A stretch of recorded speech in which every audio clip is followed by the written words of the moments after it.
កូនពួកកូនសម្លឹងមើលហាងអាហារពេលព្រឹករបស់ពូយូហើយឃ្លានបាយមែនទេពូកូនចង់ទិញទឹកសណ្ដែកនិងពោតឲ្យប្អូនប្រុសកូនញ៉ាំកូនមានលុយតែ100យន្តទេវាជាលុយដែលកូនរើសអេតចាយលក់បានកូនទៅសួរហាងអាហារពេលព្រឹកមួយចំនួនគេសុទ្ធតែថាវាជាលុយខ្លាំងៗពូជួយមើលឲ្យកូនបន្តិចបានទេកូនឲ្យលុយនេះរបស់កូនគឺពិតជា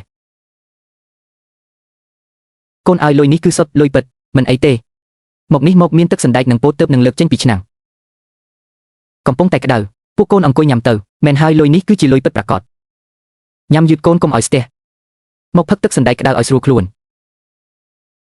ពូអ៊ំស្រីពោតរបស់ពូអ៊ំឆ្ងាញ់ខ្លាំងណាស់យាយកូនគាត់ឈឺកូននិងប្អូនអត់បានញ៉ាំបាយប៉ុន្មានថ្ងៃមកហើយចុះឪពុកម្ដាយពួកកូនទៅណាអស់ហើយប៉ាកូនបានភ្លីជីវិតក្នុងប្រតិបត្តិការសង្គ្រោះទឹកចំនួនកាលពីប៉ុន្មានឆ្នាំមុនរីឯម៉ាក់ក៏គាត់ចាក់ចេញទៅបាត់ដែរឥឡូវនេះកូននិងប្អូនរស់នៅពឹងផ្អែកលើតែយាយម្នាក់ប៉ុណ្ណោះកូនឲ្យពួកកូនគួរឲ្យអាណិតណាស់នេះលុយ300យន្តអ៊ំឲ្យកូនយកទៅព្យាបាលយាយសិនចុះហើយក្នុងទូរស័ព្ទនេះមានលេខទូរស័ព្ទរបស់ពូនិងអ៊ំស្រីបើមានការលំបាកអ្វីហៅទូរស័ព្ទមកពូអ៊ំបានគ្រប់ពេលពូអ៊ំស្រីកុំបារម្ភអីថ្ងៃក្រោយទោះត្រូវធ្វើជាគោជាសេះកូនក៏នឹងតបស្នងសងគុណពូអ៊ំដែរកូនឲ្យក្រោកឡើង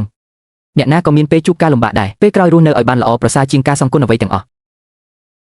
លោកជើសណ្ដែកសៀង50ហិកតារបស់ខ្ញុំគឺនៅលើឡានមុខនឹងបើមិនចុះទំនិញទេវាប្រកាសជាស្អុយអស់ហើយតើលោកមានលុយសងខ្ញុំដែរឬទេនោះគឺជាផលដំណាំពេញមួយឆ្នាំរបស់ពួកយើងទាំងពីរអ្នកចាស់ទុំសូមលោកជួយផ្ដល់ចម្លើយមកចៅខ្ញុំកំពុងរងចាំលុយនេះដើម្បីបង់ថ្លៃសាលារៀនលោកពន្យាពេលកន្លះខែមកហើយលោកមានមន្តសការដែរឬអត់បងប្អូនទាំងអស់គ្នាខ្ញុំក៏ប្រញាប់ជាងអ្នកទាំងអស់គ្នាទៅទៀតអតិថិជននៅខ្វាងតុងជំពាក់លុយទំនិញខ្ញុំ2លានយន្តខ្ញុំតាមទីរាល់ថ្ងៃសូមបន្ធូរបន្ថយពេលឲ្យខ្ញុំ2ថ្ងៃទៀតចុះខ្ញុំដែលត្រកូលចៅទោះបីជាត្រូវលក់ទ្រព្យសម្បត្តិក៏នឹងមិនកេងប្រវ័ញ្ចលុយបងប្អូនទោះមួយកាក់ក៏ដោយពោលខ្ញុំប្រកាសជាទិញចូលដាច់ខាតនឹងមិនទុកឲ្យពោលរបស់គ្រប់គ្នាលួយនៅលើដីឡើយឲ្យតែ2ថ្ងៃប៉ុណ្ណោះបើ2ថ្ងៃក្រោយនៅតែគ្មានលុយពួកយើងនឹងដឹកពោលទៅលក់ឲ្យកន្លែងប្រម៉ូទិញនៅស្រុកលីងដល់ពេលនោះកុំមកបន្ទោសពួកយើងឲ្យសោះកុំមកថាអ្នកភូមិយើងមិនដឹងក្តីមិនផ្ដល់មុខមាត់ឲ្យលោកផ្ដល់ឱកាសឲ្យលោក2ថ្ងៃចុងក្រោយនេះហើយពួកយើងទៅវិញហើយណែលោកចាងសៀវហើយពួកឯងមកបានចំពេលល្អណាស់តើថាបងមានបញ្ហាលំបាកមែនទេទើបមកជួយគ្នានោះបងគិតច្រើនពេកហើ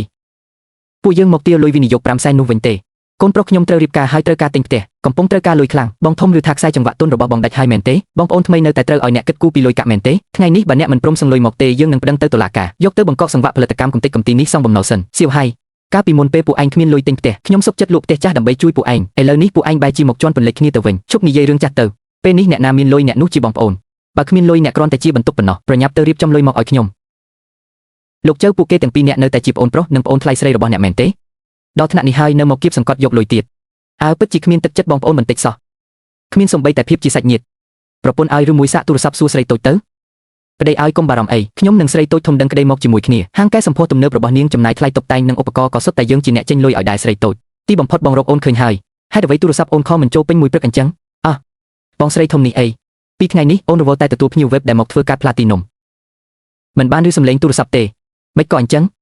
បងស្រីថៅកែស្រីធ្លាក់ខ្លួនដល់ថ្នាក់នេះហើយមែនទេមករកជំនួយដល់នេះអីស្រីតូចក្នុងនៅពេលនិយាយដល់ថ្នាក់នេះហើយជួយខ្ចីលុយ50ម៉ឺនឲ្យបងសងបន្ទាន់សិនទៅឲ្យបងទូទាត់ថ្លៃទំនិញជូនអ្នកភូមិសិនចាំបងដេញថ្លៃបំណុលខាងក្រៅបានមកវិញនឹងសងអូនវិញគ្រប់ចំនួនមិនខ្វះ1សេនទេបងស្រីមិនមែនខ្ញុំចង់ថាអីទេណាមនុស្សស្រីយើងកុំទៅរកប្តីអត់ខ្យល់អត់ខ្ចីអី5សែននោះខ្ញុំមានតែខ្ញុំសុខចិត្តយកទៅដើរលេងសប្បាយប្រសើរជាងឲ្យពួកអ្នកខ្ចីរឿងរោងចក្របងចិត្តខ្សែធនគេដឹងងឺពេញក្រុមញាតិសន្តានអស់ហើយឲ្យបងខ្ចីក៏មិនខុសពីយកលុយទៅចោលក្នុងទឹកដែរការដែលហាងបងទើបបើកដំបងលុយកាក់មិនគ្រាន់ស្ទើរតែបិទហាងទៅហើយនោះគឺបងស្រីបងដែលសុខចិត្តគោះកាយលុយសន្សំចុងក្រោយមកជួយសង្គ្រោះបងទឹកចិត្តនេះបងមិនដែលដឹងគុណសោះគឺគាត់ចង់សម្ញែងមុខមាត់ខ្លួនឯងទេខ្ញុំទៅបង្ខំគាត់តាំងពីពេលណាអ្នកគ្រប់គ្រងហាងជួយបោសសម្អាតមុខហាងផងកុំឲ្យក្លិនក្រលំបាកនេះជិះទៅប៉ះភ្ញៀវគិតយូរយើងលោកចៅកុំនិយាយទៀតអីប្អូនស្រីអស់ពីថ្ងៃនេះទៅចាត់ទុកថាខ្ញុំភ្នែកខ្លាំងឹតទៅចោះទំនាក់ទំនងបងប្អូនស្រីយើងរាប់សិបឆ្នាំចប់ត្រឹមតែថ្ងៃនេះឯងលោកលីលោកនិយាយត្រូវណាស់ទឹកចិត្តមនុស្សស្ដាងជាងក្រដាសទៅទៀតពេលមានលុយញាតមិត្តចំរោមជុំចិត្តពេលអស់លុយសំបីតែឆ្កែក៏មិនចង់ចូលចិត្តដែរសម័យនេះអ្នកណាក៏ចេះតែលំអបន្ថែមដែរមានតែការជួយគ្នាគ្រាអាសន្នទេទើបជាមិត្តពិតលោកវាងឲ្យតែលោកជួយសងបំណុលអ្នកភូមិឲ្យខ្ញុំរោងចក្រផ្លាកយីហោនិងគ្រឿងម៉ាស៊ីនទាំងអស់នេះខ្ញុំប្រគល់ជូនលោកទាំងអស់លោកចៅ3លាននេះជាតម្លៃចុងក្រោយលើសពីនេះខ្ញុំមិនឲ្យទេរោងចក្រនេះខ្ញុំសាងមកពាក់កណ្ដាលជីវិតហើយ3លានកុំថាឡើយរោងចក្រសំបីតែដីក៏មិនគ្រប់ផងចុះហត្ថលេខាក៏បានមិនចុះក៏បានគូថ្ងៃនេះទៅអ្នកនឹងខ្លាចជាអ្នកបោកប្រាស់គុំសង្ឃឹមថានឹងទទួលបានលុយ1សេនឡើយអ្នកនេះវាមិនខុសពីការប្លន់គ្នានោះទេចុះហត្ថលេខាទៅទើបអ្នកអាចសងបំណុលក៏សិក៏បានបើមិនចុះទេក៏រងចាំតែដេកគប់ទៅលោកប្រធានលោកនាយកប្រតិបត្តិរកឃើញលោកចៅជាជនដែលជាអ្នកមានគុណរបស់លោកស្រីហើយតែគាត់កំពុងតែលក់រោងចក្រដើម្បីសងបំណុលគឺនៅថ្ងៃនេះតែម្ដងប្អូនប្រុសទីបំផុតខ្ញុំរកឃើញក្លិនពោតពីក្មេងដែលយើងរកញ៉ាំនៅទូទាំងពិភពលោកមិនដែលឃើញហើយមែនហើយឡើងឡានទៅយើងនឹងទៅរោងចក្រកែច្នៃពោតស៊ីងយួនឥឡូវនេះឈប់សិនកិច្ចសន្យានេះគាត់មិនចុះហត្ថលេខាទេនាងជាអ្នកណាស្រីឈួតមកពីណាបើភ្នែកមើលឲ្យច្បាស់ទៅនេះគឺជាអ្នកស្រីឈិនស៊ូប្រធានក្រុមហ៊ុកឈៀងសឹងដែលជាអ្នកមានបំផុតនៅទីក្រុងស៊ីនឆឹងព្រះអើយ គាត់គឺជាអ្នកស្រីឈិនដែលមានលុយច្រើនបំផុតនៅស៊ីនឆឹងខ្ញុំតែងតែឃើញគាត់នៅលើទូរទស្សន៍មានលុយតែ3លានចង់មកលេបត្របាក់រោងចក្រនេះឬខ្ញុំឲ្យ6លាន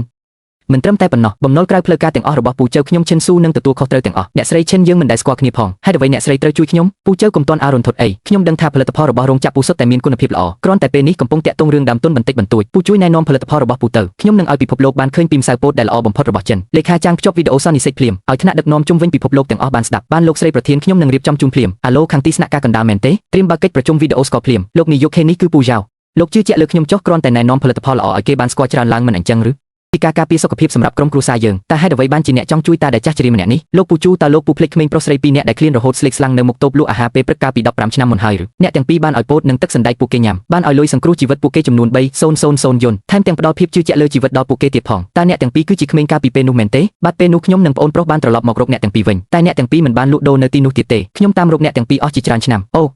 គឺពួកក្មួយនេះឯងក្មេងធំអស់ហើយតើលោកស្រីឆេននិងលោកឆៅពេលនោះពោតនិងលុយ300យន្តរបស់ពូនឹងមីងបានជួយជីវិតពួកយើងពូមីងលើកនេះខ្ញុំនិងប្អូនប្រុសត្រឡប់មកវិញដើម្បីនាំពូនិងមីងទៅរស់នៅស្រួលវិញម្ដងស៊ុបពោតមួយកែវនេះនៅតែមានរសជាតិដូចកាលពី10ឆ្នាំមុនដដែលវាជារសជាតិនៃទឹកចិត្តជារសជាតិនៃការសង្គ្រោះជីវិតមែនហើយពូនិងមីងបើគ្មានការជួយជ្រោមជ្រែងរបស់ពូនិងមីងកាលនោះទេក៏គ្មានពួកយើងពីរនាក់បងប្អូនមកដល់ថ្ងៃនេះដែរពេលនេះសូមពូនិងមីងទៅរស់នៅសុខស្រួលជាមួយពួកយើងចុះពូមីងដែលកំពុងទស្សនាទាំងអស់គ្នាការត្រឡប់